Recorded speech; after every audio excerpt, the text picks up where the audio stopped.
who would provide for us, all of us. To do that, I needed to be on my own for a little while, even if it meant living with my friend Letitia, who basically ran a one-woman school on how to get men to pay for everything.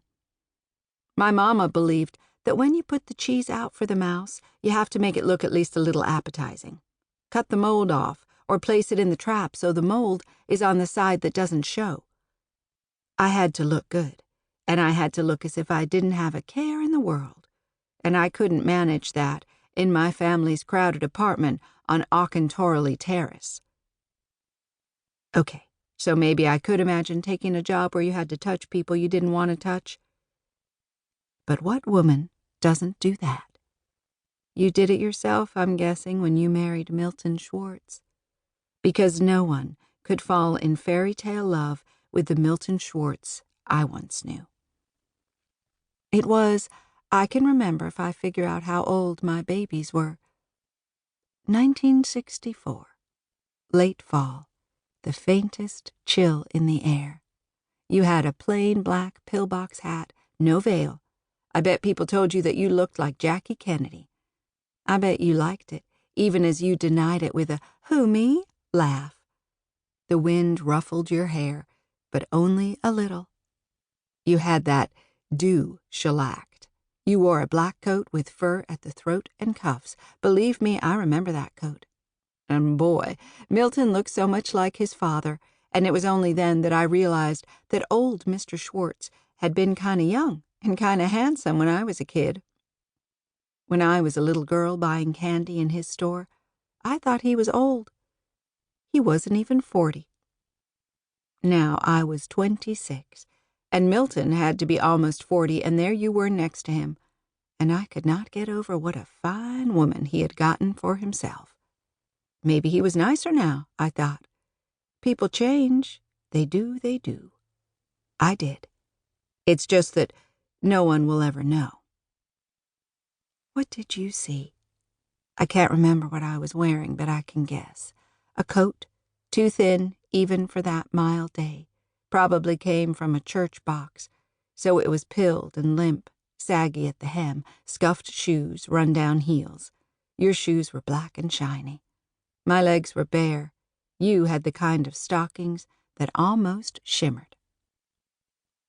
Looking at you, I saw the trick to it. To get a man with money, I would need to look as if I didn't need money. I was going to have to find a job in a place where the tips came in folding money, not change thrown on the table. Problem was, those kinds of places didn't hire Negroes, not as waitresses. The one time I got a restaurant gig, I was a dishwasher, stuck in the back, cut off from the tips. The best restaurants didn't hire women to wait tables, even if they were white. I was going to have to be creative. Find a job somewhere that I could meet the kind of men who bought a girl things, which would make me more desirable to the men who played for bigger stakes, allow me to trade up and up and up. I knew what that meant, what I would have to exchange for those things. I wasn't a girl anymore. I had 2 sons to prove it. So when you saw me, and you did, I'm sure of it, our eyes caught, held one another's. You saw my ratty clothes, but you also saw my green eyes, my straight nose, the face that gave me my nickname, although later I would meet a man who said I reminded him of a duchess, not an empress, that I should be called Helen. He said it was because I was beautiful enough to start a war. And didn't I just? I don't know what else you would call it. Maybe not a big war, but a war all the same, in which men turned on one another, allies became enemies. All because of me. In a flash, you showed me where I wanted to go and how to get there. I had one more chance. One more man. I did not imagine that day that our paths would ever cross again, small as Baltimore can be. You were just the woman who married the nasty teenager who used to torment me, and now the nasty boy was a nice-looking man who was burying his father.